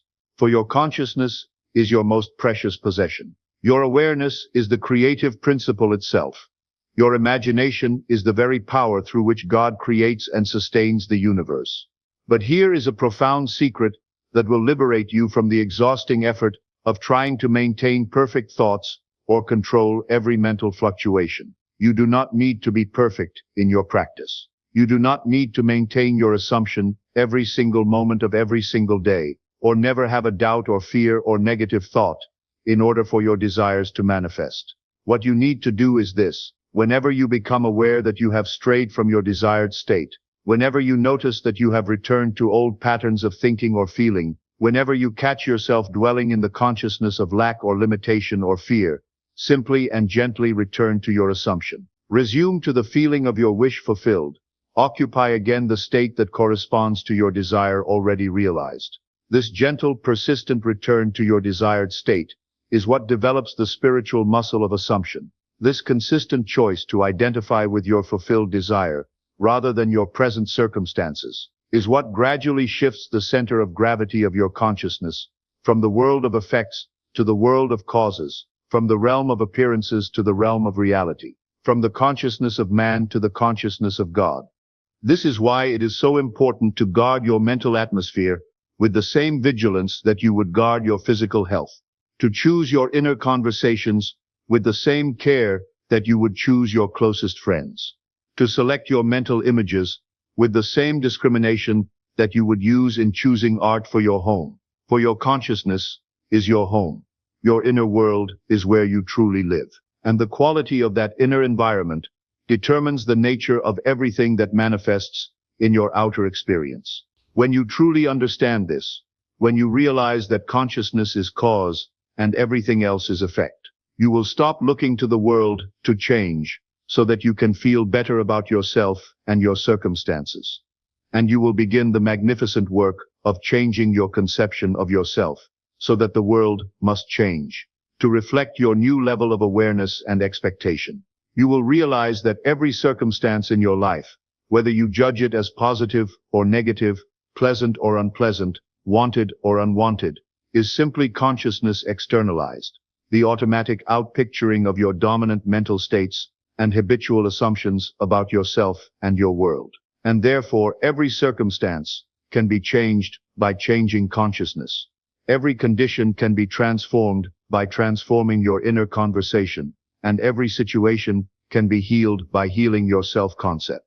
This understanding brings tremendous freedom, because it means you are never at the mercy of external conditions, never dependent upon the cooperation of others, never limited by your past or your present circumstances. For consciousness is always free to assume a new state.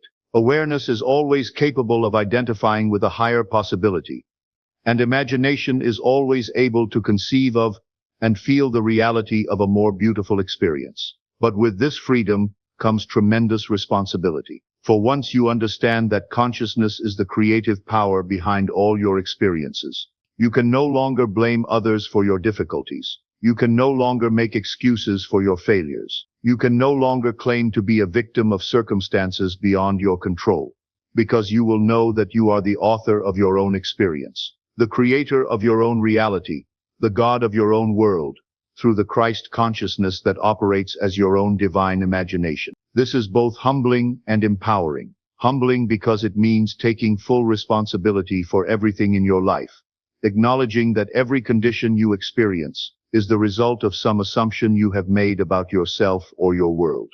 Accepting that your outer experience is always a perfect mirror of your inner state, whether you are conscious of that state or not. But it is also infinitely empowering, because it means that no matter what your current circumstances may be, how difficult or challenging or seemingly impossible your situation may appear, you always have the power to change it by changing consciousness. You always have the ability to transform it by transforming your assumption, to heal it by healing your self-concept and assuming a new and better state.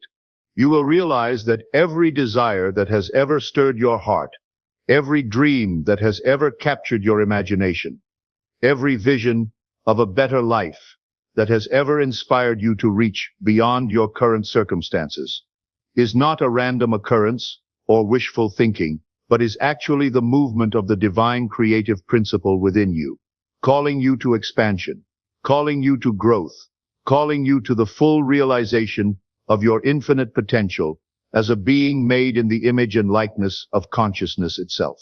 And you will understand that the resurrection that Jesus demonstrated is not something that happens after death, but something that can happen every moment of every day as you die to old concepts of limitation and lack and are reborn into new states of abundance and fulfillment. As you crucify the false beliefs that have kept you bound and rise into the glorious recognition of your true identity as the operant power of consciousness in your world. For death, in the mystical sense, is simply the abandonment of an old state of consciousness, and resurrection is the assumption of a new and higher state. And this process of dying and being reborn can happen as often as you choose to let go of what you have been and assume what you want to become. As frequently as you decide to release identification with your limitations and identify instead with your possibilities. As regularly as you choose to stop being the person who lacks what they want and start being the person who naturally and easily has what they desire. This is the true meaning of being born again. Not a one-time religious conversion or emotional experience, but the continuous process of emerging from lower states of consciousness into higher states, of evolving from limited self-concepts into unlimited self-realization, of growing from the human consciousness that sees itself as separate from God into the Christ consciousness that knows itself to be one with the divine creative principle. Every time you assume a better state, every time you identify with a higher possibility, every time you choose to feel grateful instead of resentful, abundant instead of lacking, confident instead of afraid, you are experiencing a resurrection. You are demonstrating the power of consciousness to rise above circumstances. You are proving that spirit is senior to matter, that mind is more powerful than conditions, that assumption creates facts regardless of what the facts appear to be. Let me leave you with one final thought. that will seal everything I have shared with you tonight deep into your consciousness. The greatest miracle is not the transformation of your outer circumstances, though that will surely follow as night follows day when you understand and apply these principles. The greatest miracle is the transformation of your inner awareness, the awakening to your true identity as the divine creative principle individualized. The recognition that you are not a human being seeking a spiritual experience, but rather a spiritual being having a human experience, temporarily forgetting your divine nature, but always capable of remembering, always able to reclaim your birthright as the son or daughter of the Most High, always empowered to demonstrate through your own experience that with God, which is your consciousness, all things are possible.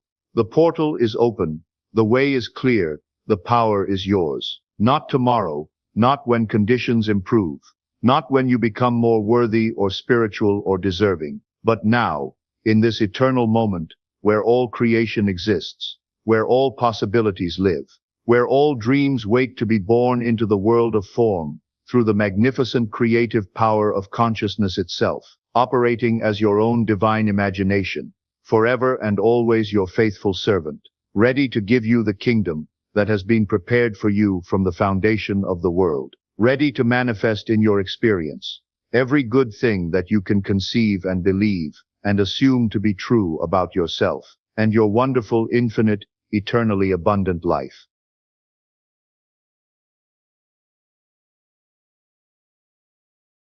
I'm going to tell you something that will make you angry at first, then grateful forever.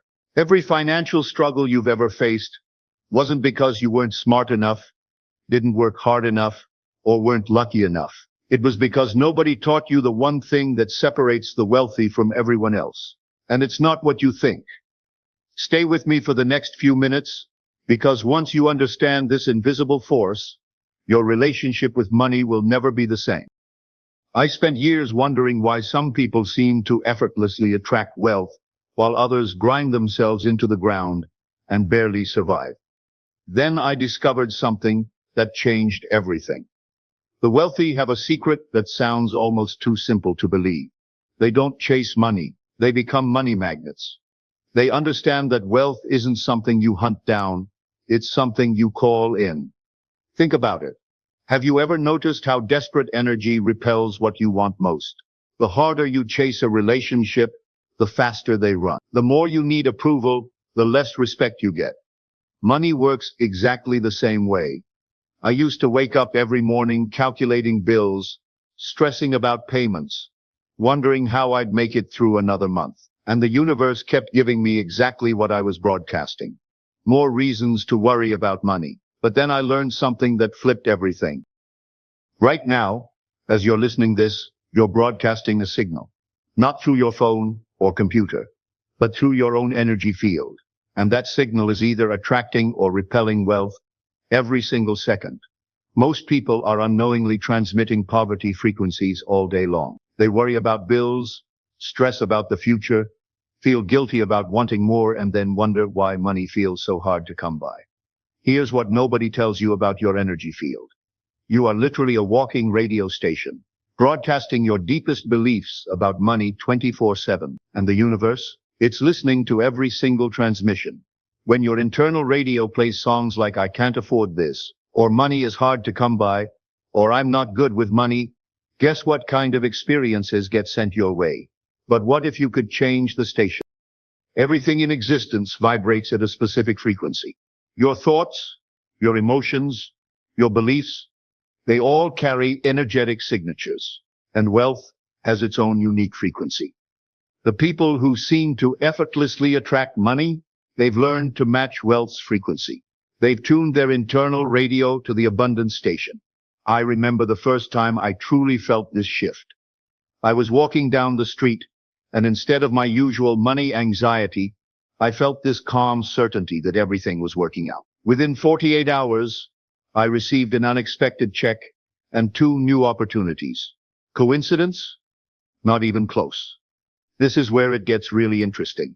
Your heart generates an electromagnetic field 5,000 times stronger than your brain. That means your feelings about money are creating a magnetic pull far more powerful than your thoughts about money. You can think positive thoughts all day, but if your heart is broadcasting fear, scarcity, or unworthiness, that's the signal the universe receives. I discovered something profound. Your assumptions, not your actions, create your reality. Most people assume they have to work harder to earn more. They assume money is scarce. They assume wealthy people are different from them. But what if you assumed something completely different? What if you assumed money flows easily to you? What if you assumed you're naturally magnetic to opportunities? What if you assumed wealth is your birthright? I started a simple experiment. Instead of assuming I had to struggle for money, I assumed money sought me out. I walked into meetings, assuming I was valuable. I checked my bank account, assuming good news. The results were immediate and undeniable. Here's the part that will blow your mind. Your subconscious mind doesn't know the difference between what you're assuming and what's actually happening. So when you consistently assume wealth, your subconscious starts creating circumstances that match that assumption. Most people try to think their way to wealth, but thinking is just the surface level. The real magic happens when you feel your way to wealth. Here's a technique that completely rewired my relationship with money. Every morning, before checking your phone or getting out of bed, spend 5 minutes feeling what it's like to already have the wealth you desire, not visualizing it, feeling it. Feel the relief of never worrying about bills. Feel the excitement of unlimited choices. Feel the peace of financial security. Feel the joy of being generous without thinking twice. Let these feelings saturate your entire being. Let them become familiar. Let them become your new normal. Because here's what happens when you do this consistently. Your subconscious mind starts to believe this is your reality. Your energy field shifts. Your actions change. Your opportunities multiply. Not because you're pretending, but because you've literally rewired your magnetic frequency. Everything begins with a state of consciousness. Poor people live in the state of lack. Rich people live in the state of abundance. And here's the secret most people miss. You don't have to wait for money to show up before you enter the state of abundance. You can enter that state right now, and then money has no choice but to follow. How do you enter this state? Through a technique I call living from the end. Instead of living from your current circumstances, you live from your desired end result. You don't think about becoming wealthy. You think from already being wealthy. Every decision I make, I ask myself, how would the wealthy version of me handle this? Then I act from that place. Not from where I am, but from where I'm going. This single shift changes everything. Your imagination isn't just daydreaming. It's the workshop where reality is built. Every single thing that exists was first imagined by someone. Here's a nightly practice that programs wealth into your subconscious. Every night before sleep, construct a short scene that implies your wealth has already materialized. Maybe you're signing a major deal. Maybe you're looking at your investment portfolio. Maybe you're in your dream home. But here's the crucial part. Don't watch this scene like a movie. Live it from inside your own body. See through your own eyes. Feel the pen in your hand. Smell the leather of the chair. Hear the congratulations. Loop this scene as you drift off to sleep. Your subconscious will take this imagined experience and start working to make it physical reality. Students who practice this consistently report unexpected money appearing, new opportunities manifesting, business deals closing faster than ever before. Why? Because they've given their subconscious mind a blueprint to work from. Money doesn't respond to hope. It doesn't answer to maybe. It doesn't flow toward uncertainty. Money responds to one frequency only: absolute confidence. Not fake it till you make it confidence, not surface level bravado, deep cellular certainty that wealth is inevitable for you. I noticed that every time I desperately needed money, it never showed up. But every time I felt calm confidence that it would appear, it did. Money was responding to my internal state, not my external circumstances. Here's how to build this unshakable confidence. Every morning, stand in front of a mirror and declare your wealth identity out loud. Not affirmations you don't believe, but identity statements that feel true. I am someone money flows to easily. I am a natural at creating wealth. I am respected and well compensated for my value. Say it until your reflection starts nodding back. Most people treat money like a scarce resource. The wealthy treat it like energy in motion. Energy that flows grows. Energy that stagnates dies. If you're hoarding every penny out of fear, you're sending a scarcity signal to the universe. Start moving small amounts of money daily. Buy someone coffee. Tip generously. Make a small investment. The amount doesn't matter. The energy of circulation does. I started carrying cash just to feel it, touch it, and spend it intentionally. Money stopped feeling foreign and started feeling familiar. This simple shift changed my entire relationship with abundance. But here's where most people sabotage themselves. Your energy field is constantly being influenced by the people around you. Broke-minded people don't just think poor thoughts. They broadcast poor frequencies that contaminate everyone in their vicinity. I had to learn this lesson the hard way. I was doing all the right practices, feeling abundant, assuming wealth, and then I'd spend time with certain people and feel completely drained. Their complaints about money, their fear-based advice, their scarcity mindset was literally reprogramming my frequency. The moment I started protecting my energy field like a precious resource, money started flowing faster than ever before. Ask yourself honestly, who in your life makes you feel more abundant when you're around them? Who makes you feel more worried about money? Your wealth acceleration depends on surrounding yourself with the first group and limiting exposure to the second. Here's something that will completely change how you handle challenges. Every obstacle, every setback, every no you receive isn't blocking your wealth. It's redirecting energy that you can transform into money. I call this resistance alchemy. Instead of seeing problems as problems, you see them as raw energy that can be transformed into solutions, opportunities, and ultimately wealth. When I lost a major client, instead of panicking, I asked, what is this making room for? Within 2 weeks, I landed 3 new clients who paid more than the one I lost. The universe was upgrading my entire situation. Every wealthy person understands this principle. They don't avoid resistance, they alchemize resistance. They don't fear failure, they extract the energy from it and redirect it towards success. The difference between people who get rich once and people who stay rich is this. They don't just learn to attract wealth, they learn to stabilize at wealth frequency. Most people hit a money breakthrough and then immediately drop back to their old patterns. They visit abundance, but live in survival. Here's how to make wealth your permanent frequency. Anchor 1.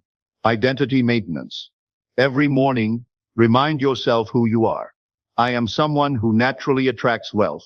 Anchor 2. Evidence collection. Keep a daily log of every sign that money is flowing to you. The discount, the refund, the unexpected opportunity. Anchor 3. Frequency protection. Guard your energy field like your life depends on it, because your wealth does. When you master these 3 anchors, wealth stops being something that comes and goes. It becomes your baseline, your foundation, your new normal. Here's the technique that creates the fastest results. For the next 21 days, you're going to install a new assumption about yourself. Pick one core belief about your relationship with money and repeat it 100 times per day. Money seeks me out. I am financially magnetic. Wealth is my natural state. Not because you're trying to convince yourself, but because you're programming your subconscious operating system with new software. I challenge you to try this for just 7 days and watch what happens. Most people report noticeable shifts by day 3. When you master this, you're not just changing your own life. You're changing the entire energetic field around you. Your family starts thinking differently about money. Your friends start having breakthrough conversations. Your community begins to shift. You become a lighthouse of abundance, showing others what's possible when you align with wealth frequency instead of fighting against it. The greatest gift you can give the world is your own abundance. Not because money itself is spiritual, but because financial freedom allows you to express your highest purpose without constraint. Everything I've shared with you today comes down to this single moment. Right now, you get to choose. You can continue living from the frequency of scarcity, struggle, and lack. Or you can step into the frequency of abundance, ease, and magnetic attraction. The universe is waiting for your signal. Your subconscious is ready for new programming. Your energy field is prepared to shift. I remember the exact moment I made this choice. I was sitting in my car, stressed about bills, when I realized I had been choosing struggle every single day through my thoughts, feelings, and assumptions. I decided to choose differently, and everything changed. Money was never supposed to be hard. Abundance was never supposed to be earned through suffering. Wealth was always meant to flow to you naturally, magnetically, effortlessly. You are not separate from abundance. You are abundance expressing itself in human form. From this moment forward, you're no longer someone who chases money. You're someone who calls it in. You're no longer someone who struggles for wealth. You're someone who naturally magnetizes it. Welcome to your new frequency. Welcome to your magnetic reality. Welcome to the abundant life you were always meant to live. If something inside you just shifted, if you felt that familiar tingle of recognition, if part of you said, yes, this is what I've been missing, then this is your moment. Don't let this feeling fade.